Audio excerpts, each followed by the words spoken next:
Kurti, kemi parë prej muajsh ose vitesh, nëse do t'jemi më të sakt, që nuk është se kanë patur një raport goxha pozitiv dhe shpesher janë takuar në raste të tilla. Mund të shërbej si një, po themi, ndërmjetësues i mirë ky forum për një marrëdhënie ndryshe mes të dyve? Padyshim në samitin e Berlinit dhe në aktivitetet që janë zhvilluar rreth këtij samiti, forume të ndryshme, dy kryeministat shqiptar kanë qenë bashkë dhe nuk ka se si të jetë ndryshe përveç se të jenë bashkë,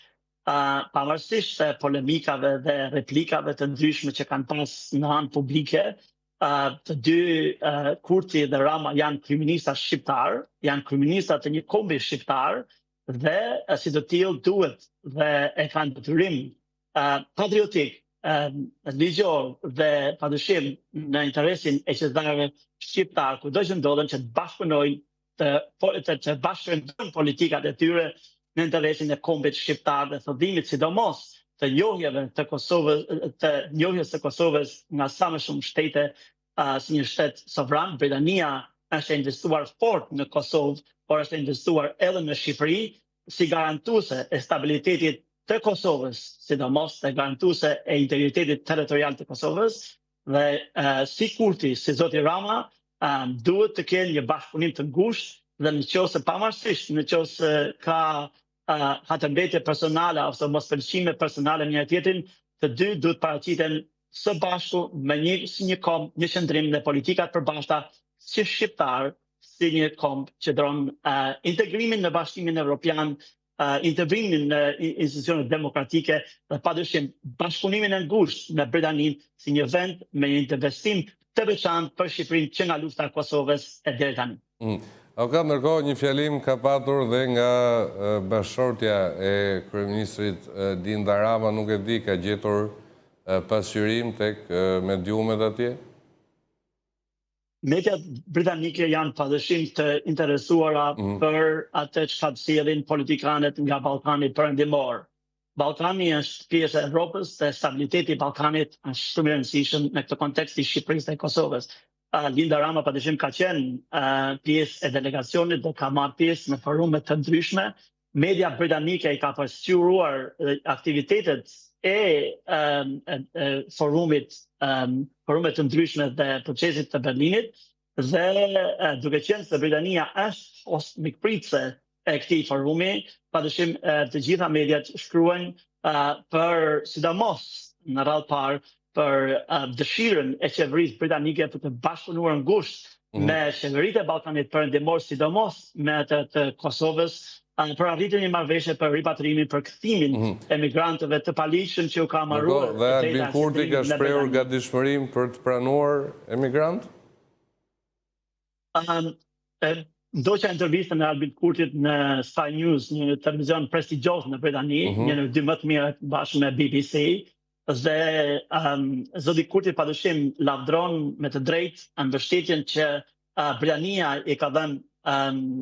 Kosovës dhe çështjes shqiptare në përgjithësi. Nuk ka se nuk ka asnjë shqiptar që është kundër kësaj. Çdo shqiptar që ndodhet është mirënjohës shumë Tony Blair dhe qeverisë së Tony Blair në luftën e Kosovës, një faktor decisiv për shkëlqimin e Kosovës dhe njohjen e Kosovës si shtet sovran e pavarur. Dhe zoti Kurti ka thënë që e kemi detyrim që ta mbështesim Britaninë në kërkesën e tyre për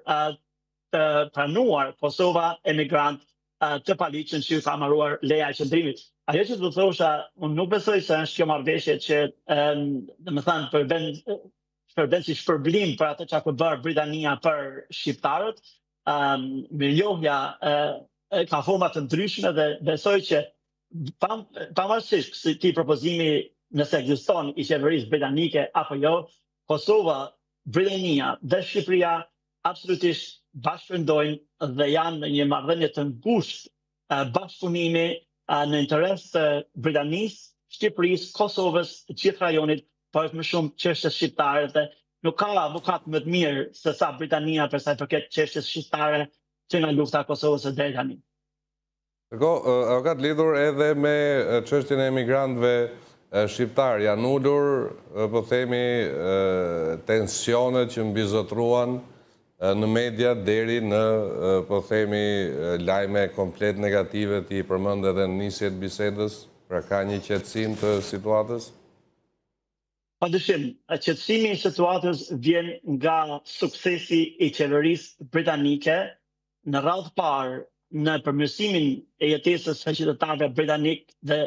përmirësimin e ekonomisë britanike të dëmtuar rënd nga procesi i Brexit. Për sa i përket çështjes së emigrantëve shqiptar, është shumë e rëndësishme të theksohet se sa më suksesshme të jetë qeveria britanike në politikat e mbrojtjes së kufirit dhe aderimi, vazhdimi i përpjekjeve ose i konfirmimit të shtetit britanik që do të veproj brenda kornizave kushtetuese, ligjore dhe konventave ndërkombëtare, aq më i fuqishëm është shteti britanik dhe mbështet të huajt që janë në mënyrë të ligjshme në Britani, por nga ana tjetër lufta ndaj emigracionit të paligjshëm fatkeqësisht është një fenomen që qeveria britanike është e detyruar ta zhvillojë dhe intensifikojë për arsye të rritjes së numrit të vazhdueshëm të emigrantëve paligjshëm që vazhdojnë të vinë nga Franca drejt Britanisë.